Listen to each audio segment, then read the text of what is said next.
Dans les 3 autres vidéos de la série sur les calculs de statistiques descriptives, on a toujours utilisé dans l'onglet Formule le bouton Insérer une fonction.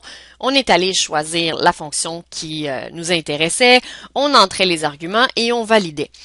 Quand on connaît déjà le nom des fonctions, puis qu'on connaît la signification des paramètres, il y a des manières d'aller plus vite, tout particulièrement si on a déjà donné un nom à nos données.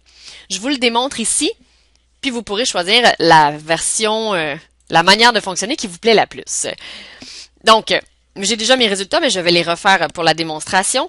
Au lieu de passer par le bouton Insérer une fonction, je peux taper sur Égal, ce qui est le but, ce qu'on tape dans le fond quand on veut obtenir le résultat de quelque chose de la part d'Excel.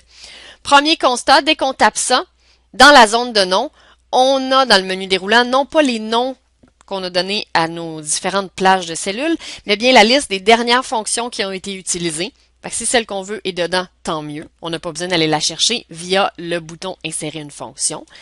Sinon, petit truc, une fois qu'on a tapé sur Égal, on peut commencer à taper le nom de la fonction si on le connaît. Par exemple, je commence à taper moyenne. Excel va me fournir une liste de tout ce qui ressemble à ce que je suis en train de taper. Je n'ai qu'à sélectionner. Autrement dit, je peux me promener avec les flèches de mon clavier. J'ai la définition de la fonction à côté. Je peux choisir celle qui m'intéresse. Je peux double-cliquer dessus. Ça fonctionne très bien. Ou encore, je peux utiliser le bouton tabulation de mon clavier. Ça évite d'utiliser la souris. Si vous êtes un pro du clavier, c'est encore plus rapide. Maintenant, on sait que pour la moyenne, il faut donner l'argument qui étant la plage de données. On peut commencer à taper le nom de la plage, le nom qu'on a donné à la plage de données qui nous intéresse.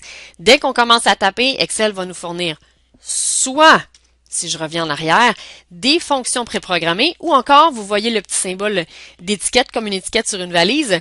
Ce sont des noms qui sont accessibles via le gestionnaire de noms, donc des noms personnalisés qu'on a donnés à certaines séries de données. Je peux aller sélectionner ce qui m'intéresse, par exemple la variable C. En appuyant sur la tabulation, je la valide. Je ferme ma parenthèse, je valide avec entrée.